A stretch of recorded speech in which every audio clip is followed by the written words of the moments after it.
Nararamdaman mo ba na wala na siyang paki sa iyo? Nararamdaman mo ba na para bang nanglalamig na siya iyo?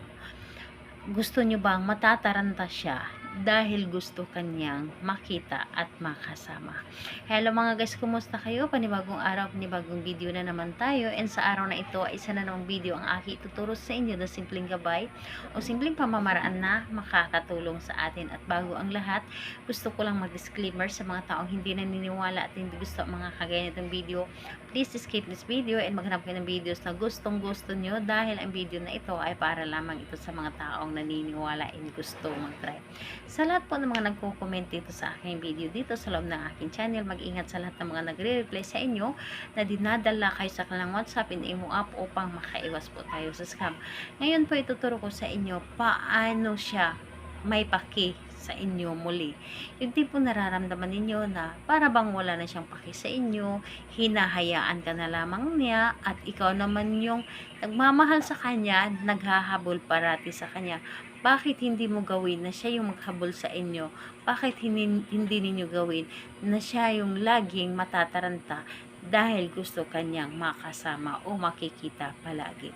Ito ay pwedeng gawin sa parehas ang kasarian, babae ito babae and lalaki ito lalaki. And syempre naman sa ating babae at lalaki na magpartner. And pwede mo din itong gawin kahit na kayo ay magkalapit at magkalayo sa isa't isa. So, ayun po. Dito po is wala kang ibang gagamitin kundi ang sarili mo lamang. Kailangan mo lamang dito na ihanda ang inyong sarili. Kailangan mo lamang dito na buo ang inyong loob sa paggawa and paniniwala dapat. And talagang hindi ka nagdududa sa inyong dapat na gawin. And ayun, kapag ready ka na, pwede mo na itong simulan. Ang gagawin mo lamang dito sa umaga. Pagkagising mo sa umaga at nakikita ninyo may sinag ang araw, tumayo kayo sa loob or tumayo kayo sa harap ng inyong pintuan. So, tumayo kayo na magmumuni-muni kayo, yung isipin ninyo ng isipin ang taong mahal po ninyo, lalo na kapag kayo ay malayo sa isa't isa.